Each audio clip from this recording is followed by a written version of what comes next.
Okay, this here is the LEGO Ninjago 2023 Kai's Mech Rider Evo set. This comes with 312 pieces, and I built it live. I believe this one was on a Patreon stream. I paid $45 US for this, and you can find the product tagged on the video. I'm going to leave the minifigures here on the ground for just a second while I do a little bit of maneuvering with it. You can see it from some different angles relative to the size of the minifigs, because this thing is ridiculously huge. I have made fun of, many of us have made fun of many times, the huge bikes that Ninjago comes out with and other original IPs from LEGO.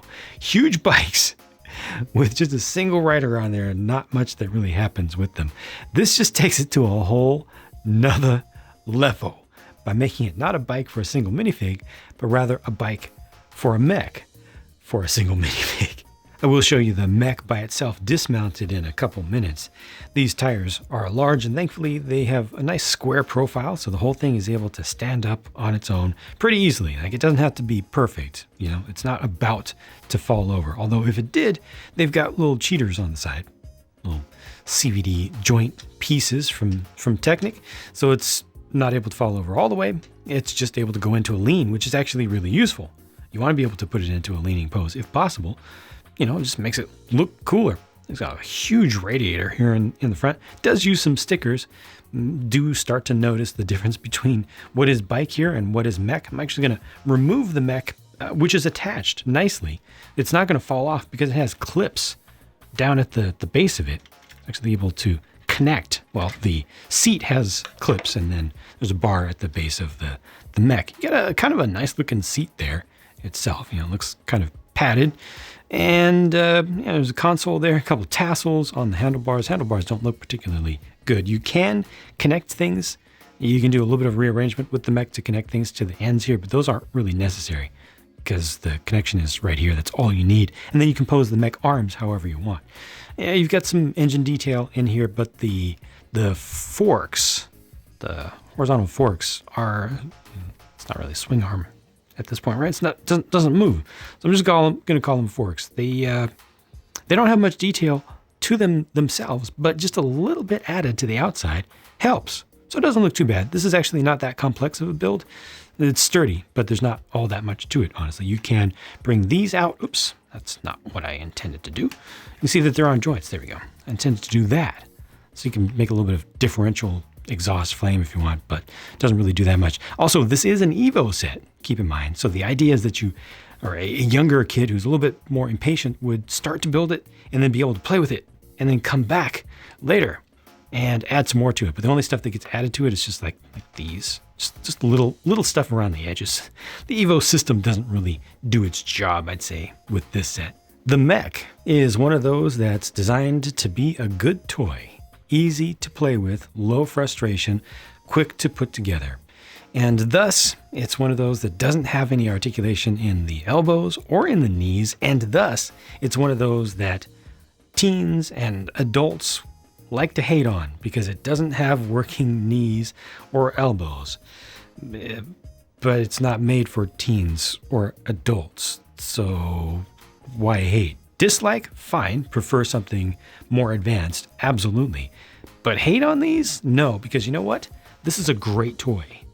This is so much better being able to get this immediately into a pose that will just work. Get it into some crazy poses, do whatever you want with it, and then, okay, it stays like that, that's fine. Now I want it to be standing. Now it's standing. I want it to be on one foot. Find the balance point, now it's on one foot. It's super easy, barely an inconvenience. It's so good to have less articulation. That's right. I'm gonna die on this hill if I need to. It is better, significantly better for a toy, for kids, to have less articulation, in this case, at this size, because this is just a joy to grab. It's got slightly loose joints. Not too bad though, it just feels like it wants to move, but then when I want it to not move, it doesn't. It just stands. That is what I want. Okay, I want it to be leaning forward and jumping. Come on. I can't hate on that. Wait, it's cheating, right? It's holding part of its weight up with the weapon. cannot hate on that. I just can't do it. It's too good. It just feels good in the hand. It does have limited articulation, definitely. I would love to be able to get the arm across the chest. But look at these fingers. These fingers are nice. The newer piece. That looks very cool. Wish it had thumbs though. Instead of thumbs, it has these.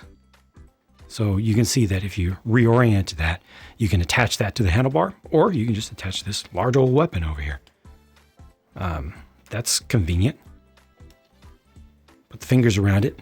It's able to hold this large weapon, even though it's small and has kind of weakish joints. This is not even supposed to be how you pose it, because you're supposed to have one going one way, one going the other way. It works. So yeah, this is a success. Very easy to put the minifigure in, take it out when it's like this. I will say though, when it's in the bike, you're not able to pull this forward very far. So you kind of want to take the mech out in order to put a figure in or take the figure out. That's something that could have been a little bit better, in my opinion, for play.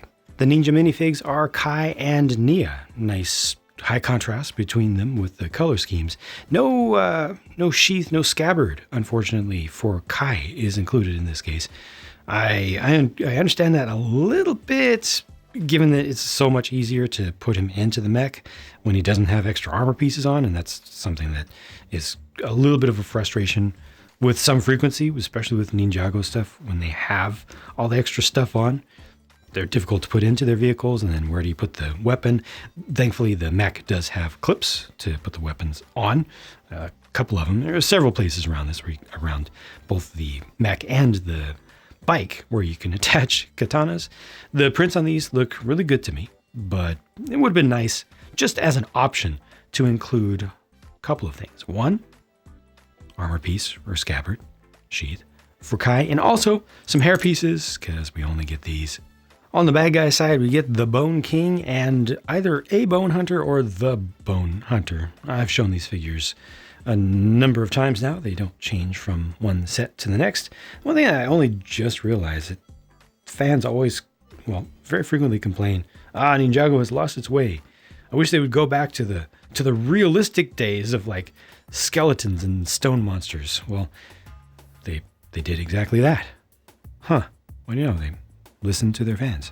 The leftover pieces are overwhelmingly weapons, and then the sticker sheet had that many on it. You can leave these off, but I personally feel like they add good detail. That price again is $45 US. The Eurozone base is 45 euros also, and it's 40 pounds UK. Using the measure that I'm most familiar with, $45 US means $15 for the mech, 15 plus one figure, and then 30 for the bike and the other 3 figures. To which I say, nah, that's a bit much. It's not outrageous, it's not ridiculous, it's not a total ripoff, but I would like to see this, because the bike is big, but it doesn't have a lot of detail to it. The core center of it is built up pretty nicely, but then, you know, the outsides, it doesn't have a lot of transforming features, you know, things that come out and stuff, or shooters. So I feel like this by itself is a little bit lacking as a set, and then you bundle things together, there should be a little bit of discount. I want to see this at $35 US. So I'd like to see roughly a 20% discount on this, which is a little bit more than I typically ask for. You know, 5-10%, no big deal. But 20% shows you that, you know, I definitely would like to see this a fair bit cheaper for the content that is here. That said, again, 45 is not outrageous. 40 would feel better for the size. Still would like a little bit more play value, I suppose. 35 is where I would like to be, but everything here does play well. You know, yeah, not everything needs to be super well made for adults. Not everything needs to have every possible bit of articulation, every bit of realism. This is all fantasy anyway. Most importantly, it's good toys with good builds, and again, this set, if I didn't mention it before, actually, is for kids age 7 and up. I think it's pretty successful from a design perspective. Thanks for watching. Thanks for listening to my thoughts. I'll talk to you again soon.